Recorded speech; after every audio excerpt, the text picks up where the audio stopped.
L'amour, l'amour, l'amour, l'amour, l'amour, l'amour, l'amour, l'amour, l'amour, l'amour.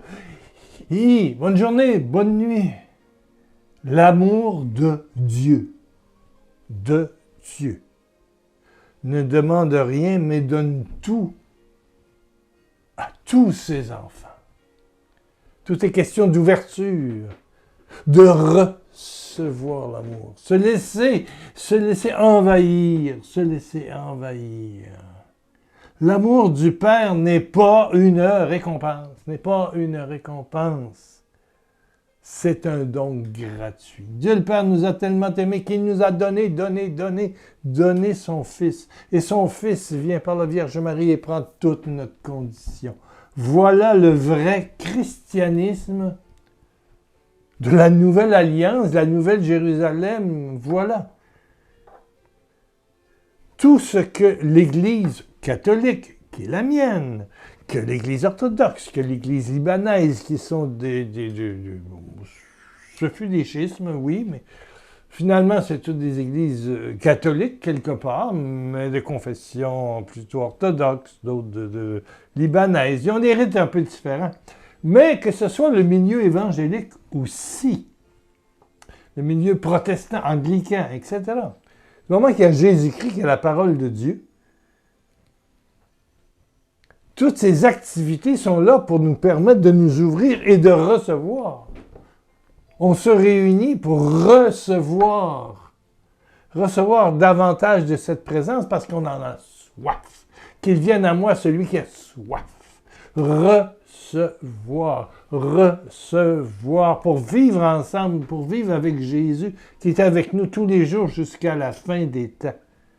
Jésus est avec. Assure une présence.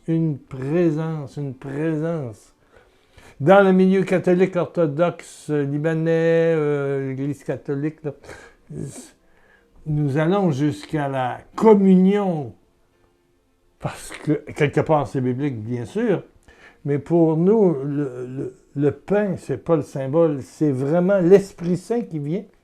Le Père, le Fils et le Saint-Esprit, qui est Dieu, et qui peut venir, je dirais, s'imprégner totalement dans ce petit bout de pain et que nous mangeons. Donc, c'est Dieu en nous qui se fait nous, qui mange avec nous, qui vieillit avec nous. La dernière émission est fort intéressante pour les gens comme moi qui vieillissent, bien sûr. Vivre notre vieillissement avec Jésus. Jésus, il est comme nous. Il vit nos douleurs.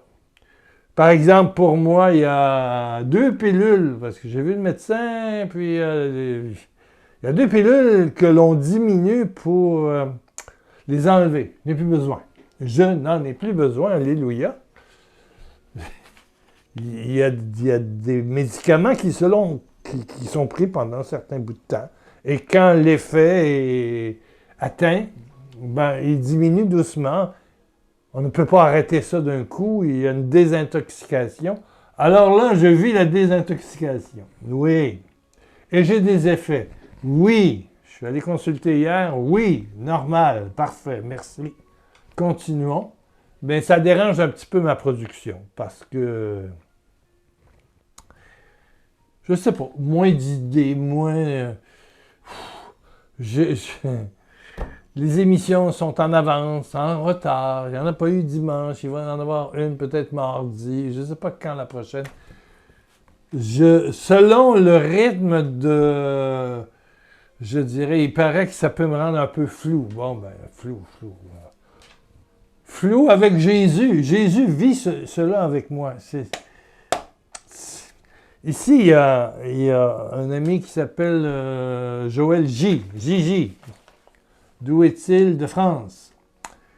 Il m'écrit, et vous le voyez dans les commentaires de la dernière émission, « Père, nous vieillissons ensemble. L'amour ne demande rien, mais se donne à tous et à tous les âges.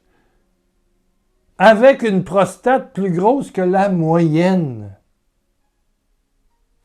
Donc,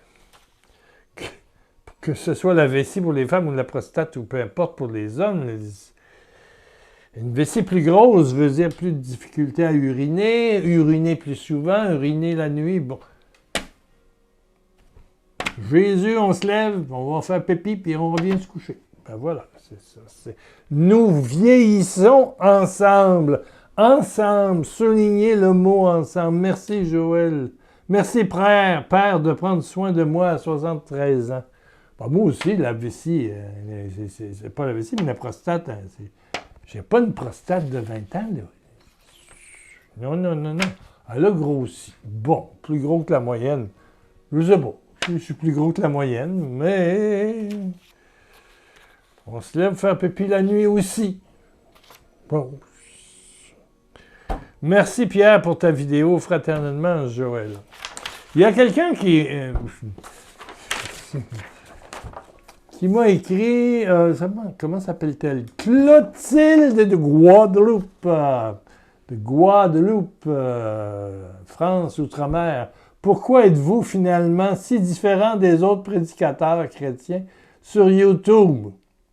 Je suis allé à votre dernier voyage avec mon fils, complètement athée, révolté, qui ne veut rien savoir de la religion. Elle est venue en Guadeloupe avec Max, ceux que je ne pouvais pas rencontrer parce qu'il y avait trop de monde qui voulait venir pour un ministère de désenvoûtement ou ministère de prière, voilà. Ça durait 20 minutes et j'en prenais 20 par jour. Mais si tu passes 10 jours, 20 par jour, 200, puis la demande est 400. Alors, tous ceux qui ne pouvaient pas venir, on avait une soirée de prière que pour ceux qui ne pouvaient pas me rencontrer. Donc, on avait dans la chapelle des Sœurs beaucoup de monde. Et bien sûr que si madame ne pouvait pas venir, elle venait avec son fils. Son fils qui conduisait. Je vous résume la lettre que madame Clotilde m'a envoyée. Puis son fils est athée. Mais son fils lui a dit à la fin, s'il y avait une soirée de prière avec ce gars-là, ce qui veut dire moi, là, je viendrais toutes les semaines. Il n'est pas comme les autres. Alors, elle dit, qu'est-ce que vous avez de si différent?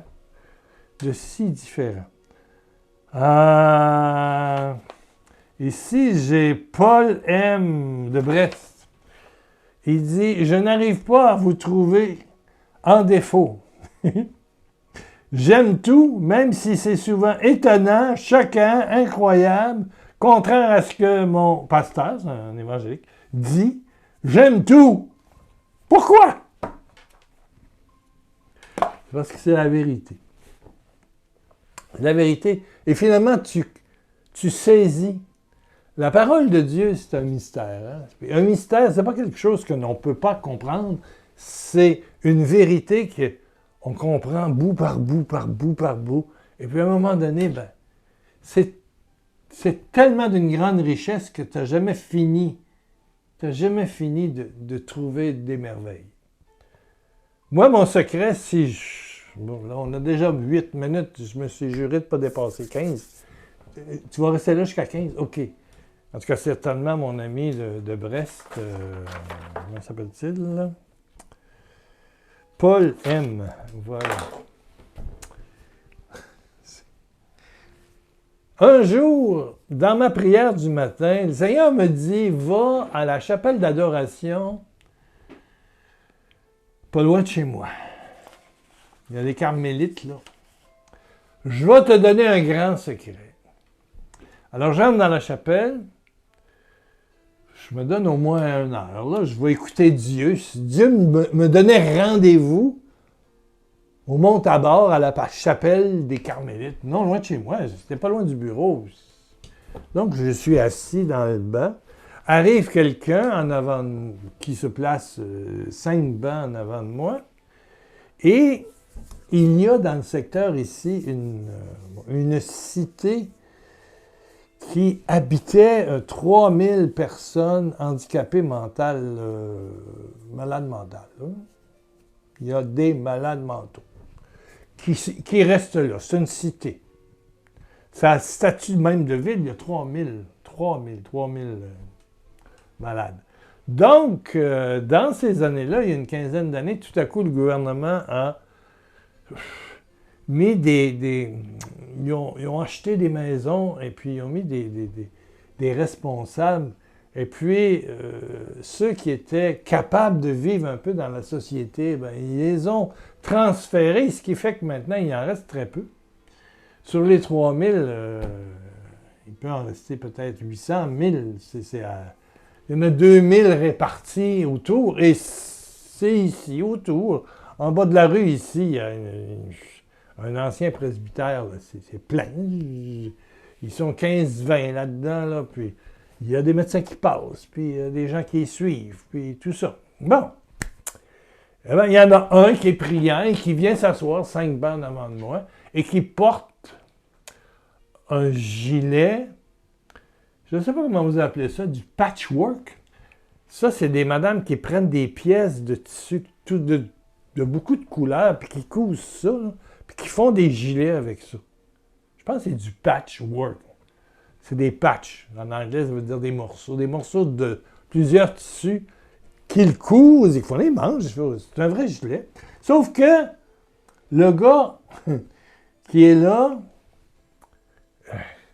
son patchwork, son chandail est à l'envers.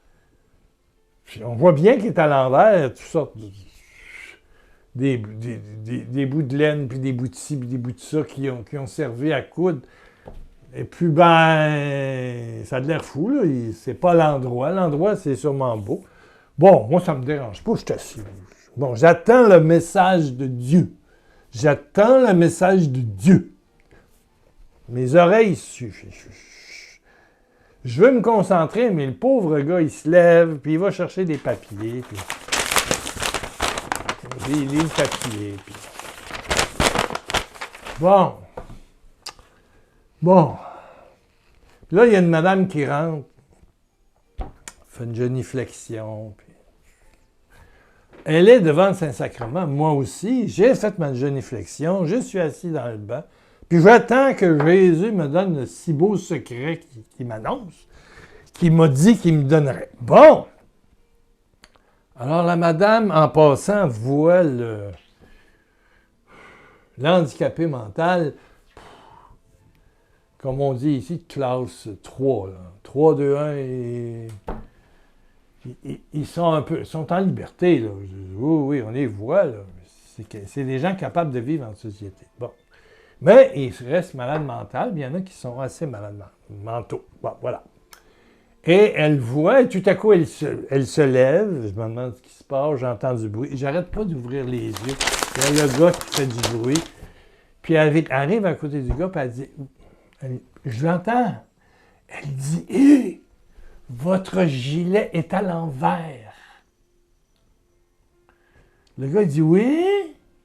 Il dit, oui, ça serait plus beau si vous le mettiez. Alors le gars, il prend ça par en bas, puis il monte ça. Tu sais.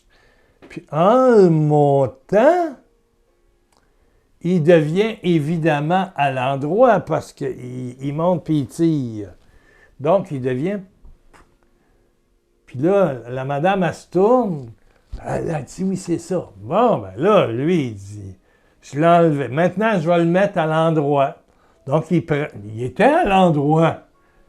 Puis là, il tire les manches, puis il tire le collet, puis il tire l'autre manche, puis il le remet. Et là, il le remet à l'envers, puis il le remet sur lui. Ça a duré 3 fois. La madame est revenue pour dire, là, c'est à l'envers. Enlève-le. Mais quand il l'enlevait, il le remettait à l'endroit. Puis pour faire plaisir à la madame, ben, la madame, elle disait, oui, c'est ça. Bon, ben là, ça a duré plusieurs minutes. Finalement, on est rendu presque à 14 minutes. Endurez-vous encore? Oui, l'histoire. Finalement, je suis sorti de la chapelle. J'ai fait une commission. Puis en revenant sur l'autoroute qui longe le fleuve Saint-Laurent, j'étais au volant comme ça, puis je disais au Seigneur, tout en conduisant, franchement, tu m'as fait venir pour rien. Il dit, non, je t'ai parlé. Il me répond comme ça, là, dans ma tête, je le sens, non, je t'ai parlé et c'est très important. Mais tu sais quoi que tu as voulu me dire? Et c'est là, au volant de la voiture de l'œuvre, qu'il me dit, la vérité se trouve dans l'inverse. Ah, ouais, l'inverse. Ben oui, c'était ça. Le gars devant moi, c'était à l'inverse. Il croyait être à l'endroit, mais il était à l'inverse. L'inverse, dans l'inverse. Ouais. Alors, je suis arrivé, puis j'ai demandé de me laisser tranquille au secrétariat. Je ne prenais pas de téléphone, je ne prenais pas de visite. Laissez-moi tranquille.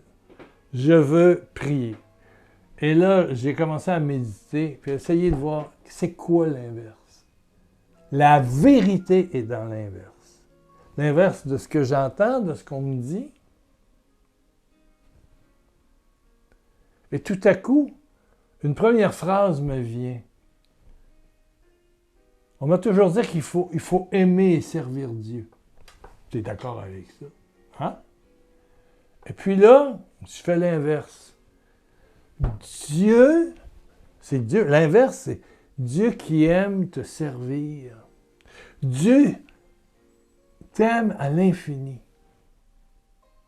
Et la vie chrétienne, c'est recevoir cet amour. Laisse-toi servir par le serviteur des serviteurs. Comme Jésus, à la dernière scène, qui lave tous les pieds de ses apôtres, incluant Judas. Pierre ne veut pas, il dit, si je ne te lave pas, si je ne suis pas ton serviteur, tu n'auras plus rien de moi. Faites pareil, lavez-vous les pieds les uns les autres. Hein, dans l'Évangile de Jean. Donc, l'important, c'est plus de se laisser aimer par Dieu que d'aimer Dieu. Là, j'ai dit, Et tout à coup, au travers d'une lecture de l'Ancien Testament, je découvre David qui dit « Je t'aime, Seigneur, parce que je me laisse aimer par toi. Je te retourne l'amour que je reçois. » Tu reçois l'amour, puis après ça, tu l'aimes. Et là, je me suis dit, c'est sûr que Dieu est invisible, mais il devient visible. Il devient concret dans la mesure où tu te laisses envahir, imbiber, mouiller. Et puis, ce qui a fini de rentrer le clou dans la planche, comme il faut, là, c'est quand je suis arrivé dans Jean. Il dit ceci. Dans 1, il y a 2 épîtres de Jean. Le premier, 1 Jean 4. Quant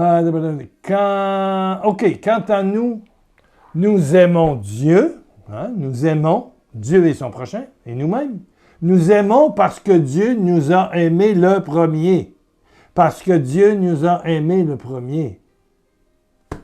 Parce que Dieu nous a aimés le premier. Parce que Dieu nous a aimés le premier. Dieu nous aime. Être chrétien, c'est se laisser aimer par Dieu. Être chrétien, puis avoir 60 ans, c'est vieillir et puis avoir des problèmes de fonctionnement dans le corps, dans le body, dans le cuerpo, peu importe la langue. Se laisser aimer et le laisser, vivre ensemble. Mais lui prend l'initiative. C'est lui qui cogne à la porte. Nous autres, on ne peut pas. Surtout chez les évangélistes. J'ai donné ma vie à Dieu. Ah ouais? En fait, c'est lui qui a donné sa vie pour toi. Reçois la vie. Moi, des fois, quand des protestants ou des évangéliques ou des pentecôtistes me disent « As-tu donné ta vie à Dieu? » Ma réponse est tout le temps « Ça, je le sais pas. » Mais je sais une chose, par exemple, c'est que lui a donné sa vie pour moi. Et cette vie, je la reçois. Chaque jour. Seigneur, je reçois ta vie. Vous pouvez l'écrire d'ailleurs en bas. Seigneur, je reçois ta vie. Je reçois ton amour. Le message profond de l'Évangile, du christianisme, c'est recevoir. Et chaque réunion, chaque prière, chaque sacrement, peu importe la confession chrétienne que tu es, c'est recevoir. Et c'est la grande différence avec l'islam. Il ne reçoit pas grand-chose. Il est à terre, puis il a le nez dans la poussière, puis... C'est un Dieu grand. Allah est grand. Puis si tu parles contre, ils vont te faire une fata, puis c'est tout. Là. Tu sais, je veux dire, bon, peut-être que j'en aurai une, mais ce qui nous différencie, c'est que Dieu vient, prend chair par la Vierge Marie, mais Dieu est aussi en nous, avec nous. C'est bien marqué aussi. Nous savons que nous demeurons en Dieu et qu'il demeure en nous. Ça, c'est 1 Jean 4. Je t'ai lu tantôt 1 Jean 4. 19, là, c'est un peu plus... Là, c'est 13. Nous savons que nous demeurons en Dieu et qu'il demeure en nous. Il nous a donné son esprit. Il demeure en nous. Il demeure en nous. Il demeure en nous. Mais il faut ouvrir la porte. Il frappe tout le temps. Il faut ouvrir la porte. Voilà. Ce qui fait Pierre Lacroix. Bon, en 21 minutes. J'ai envie de te dire bye-bye, puis médite ça, là. Ne cherche pas à conquérir, à gagner Dieu. Il est à ta porte pour se donner à toi, pour te servir, pour vivre avec toi. Écris là, je veux vivre avec Dieu, ici en bas, transfert, envoie ça à des amis. Hein? Il y a une espèce d'affaire, une petite croche en bas, là, pour partager. Il va sur... YouTube va sur tes contacts, puis tu peux envoyer cette vidéo-là à quelqu'un. Fais-le, abonne-toi. Il fait moins froid, moins chaud en France, là. Ici, il fait un peu plus chaud parce que l'été n'était pas arrivé. Là, nous, on commence à avoir chaud. Vous commencez à avoir plus frais. Bon! Amen. Et j'aurai encore une émission cette semaine. Je vais filmer une autre fois, si Dieu le veut. Bon. Père, touche. C'est ton désir de toucher. Tu touches, mon ami. Ferme tes yeux 10 secondes. Père, par Jésus.